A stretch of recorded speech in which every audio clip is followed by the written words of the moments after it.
حضرت عمر کے دور میں ایک جادوگر تھا جو یہ دعویٰ کرتا تھا کہ مجھے غیب کا علم ہے۔ حضرت عمر نے اسے اپنے پاس بلایا۔ آپ نے اپنا ہاتھ پیچھے کیا اور کہا، بیٹا میرے ہاتھ میں کیا ہے؟ جادوگر نے کہا، کنکریاں۔ آپ نے اپنا ہاتھ کھولا تو سچ میں کنکریاں تھیں۔ یہ دیکھ کر لوگ حیران ہوئے تو اچانک آپ نے بسم اللہ الرحمن الرحیم۔ حضرت عمر رضی اللہ تعالیٰ عنہ اور ایک جادوگر کا واقعہ۔ اسلام قبول کرنے سے کئی سال پہلے حضرت عمر بن خطاب رضی اللہ تعالیٰ عنہ ایک دفعہ تجارتی قافلے کے ساتھ مال لے کر مکہ سے شام گئے۔ قافلے میں قریش کے کئی اور بڑے سردار بھی شامل تھے۔ یہ قافلہ شام کے سب سے بڑے شہر دمشق گیا اور وہاں اپنا مال بیچ کر مکہ واپس روانہ ہوا۔ تھوڑا سا فاصلہ طے کرنے پر حضرت عمر رضی اللہ تعالیٰ عنہ کو یاد آیا کہ ان کی ایک رشتہ دار خاتون نے انہیں کچھ سونا دیا تھا کہ اسے بیچ کر اس کے لیے کچھ کپڑے وغیرہ لیتے آئیں۔ انہوں نے اپنے قافلے کے ساتھیوں سے کہا کہ فلاں عورت کا کام کرنے واپس دمشق جا رہا ہوں، کوشش کروں گا کہ یہ کام کر کے جلدی واپس آ جاؤں۔ حضرت عمر دمشق واپس گئے تو بازار بند ہو چکے تھے۔ مجبوراً وہ ایک مسافر خانے میں ٹھہرے اور سو گئے۔ تھوڑی دیر کے بعد اللہ کا ایک بندہ مسافر خانے میں آیا۔ اس نے حضرت عمر کو جگایا اور اپنے ساتھ گھر لے آیا۔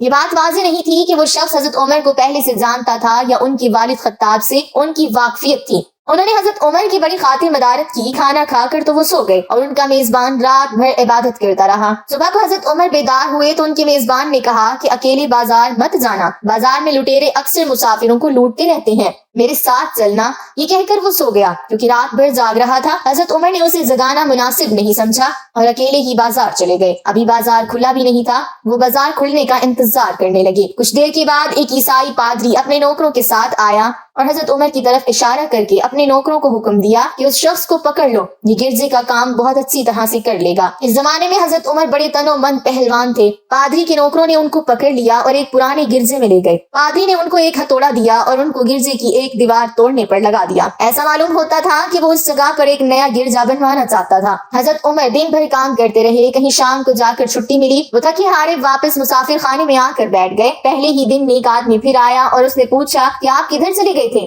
حضرت عمر نے اسے سارا قصہ بتا دیا۔ وہ شخص آج بھی ان کو اپنے گھر لے گیا اور ان کی بڑی خاطر مدارت کی اور انہیں تاکید کی کہ کل بازار جاتے وقت مجھے ساتھ لے جانا۔ اس کے بعد وہ عبادت میں مشغول ہو گیا اور حضرت عمر سو گئے۔ دوسرے دن حضرت عمر بیدار ہوئے تو اپنے نیک میزبان کو سوتے پایا۔ انہوں نے اب کی بار اس کو جگانا مناسب نہیں سمجھا اور اکیلے ہی بازار چلے گئے۔ اتفاق سے پھر وہی پادری اپنے نوکروں کے ساتھ آیا اور حضرت عمر کو پکڑ کر ساتھ لے گیا۔ ان کو غصہ تو بہت آیا، لیکن کیا کرتے، غیر ملک میں وہ اکیلے تھے اور کوئی ہتھیار بھی ان کے پاس نہیں تھا۔ دوسری طرف پادری کے ساتھ 7-8 نوکر تھے اور وہ سب ہتھیار بند تھے۔ پہلے دن کی طرح ہی حضرت عمر ہتھوڑے کے ساتھ گرجے کی دیوار توڑتے رہے۔ جب دھوپ تیز ہوئی تو پادری اور اس کے نوکر انہیں کام میں مشغول دیکھ کر چلے گئے اور حضرت عمر دیوار کے سائے میں دم لینے کے لیے بیٹھ گئے۔ اتنے میں وہ پادری گھوڑے پر سوار چپکے سے آیا اور حضرت عمر کے سر پہ ضرب لگائی اور کہا کہ ہم سب گھر گئے تو نے کام ہی چھوڑ دیا۔ اب حضرت عمر کو صبر کی تاب نہ رہی۔ انہوں نے ادھر ادھر نظر دوڑائی، ہر طرف سناٹا تھا۔ انہوں نے پادری کو گھوڑے سے کھینچ کر نیچے کر لیا اور اس کے سر ہتھوڑے پر ہتھوڑے مارنا شروع کر دیے۔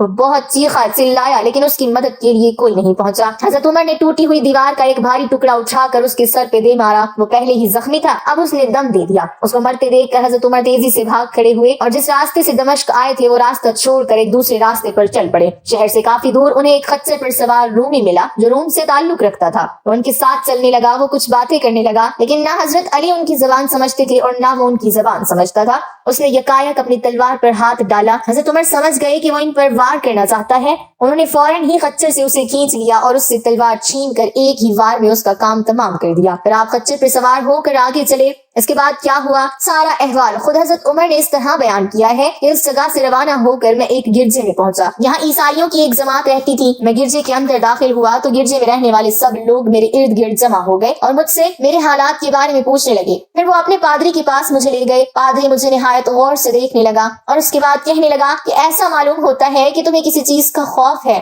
میں نے کہا کہ تم نے کیسے اندازہ لگا لیا کہ مجھے کسی چیز کا خوف ہے؟ اس نے میرے سوال کو ٹال دیا اور کہا کہ آپ جب تک چاہیں یہاں ٹھہریں، آپ کو یہاں کسی قسم کا کوئی خطرہ نہیں، آپ ہماری حفاظت میں ہیں۔ پھر اس پادری نے مجھے اپنے گھر میں مہمان کی طرح رکھا اور میری نہایت ہی خاطر مدارت کی اور پھر پوچھا کہ آپ کون ہیں؟ میں نے اسے بتایا کہ میں مکہ کا رہنے والا ہوں اور قبیلہ قریش سے تعلق رکھتا ہوں۔ تجارتی قافلے کے ساتھ شام آیا تھا۔ تجارت کا مال بیچنے کے بعد ایک ضروری کام کے لیے مجھے اپنے قافلے سے جدا ہو کر واپس دمشق جانا پڑا۔ اب میں اپنے وطن واپس جا رہا ہوں اور راستہ بھٹک کر یہاں آ نکلا ہوں۔ پادری مجھے غور سے دیکھتا رہا اور بار بار طرح طرح کے سوال کرتا رہا۔ میں نے ان کے یہاں نہایت ہی آرام سے رات بسر کی۔ صبح کو آ کے پوچھا کہ آپ کا ارادہ یہاں ٹھہرنے کا ہے یا آگے جانے کا؟ میں نے کہا کہ اب میں آپ سے رخصت ہونا چاہوں گا۔ یہ سن کر پادری نے اپنا ایک شاندار گدھا جو بڑا خوبصورت اور نہایت ہی تیز رفتار تھا لے آیا۔ اس گدھے کی پیٹھ پر کھانے کی مزیدار چیزیں اور قیمتی تحفے بھرے ہوئے تھے، اور پھر کہنے لگا کہ آپ اس گدھے پر سوار ہو جائیں اور چل پڑیں۔ راستے میں آپ کا گزر کسی عیسائی مکان کے پاس سے ہوگا تو وہ آپ کو اس گدھے پر سوار دیکھ کر آپ کی بے حد تعظیم کرے گا اور آپ کی خاطر مدارت میں کوئی کسر نہیں چھوڑے گا۔ یہ کہہ کر پادری نے میرا ہاتھ پکڑا اور تنہائی میں لے جا کر کہنے لگا کہ اے عمر، آپ پر میرا حق واجب ہو گیا ہے۔ میں نے کہا بے شک۔ اس نے کہا آپ کا تعلق ایک معزز قوم سے ہے،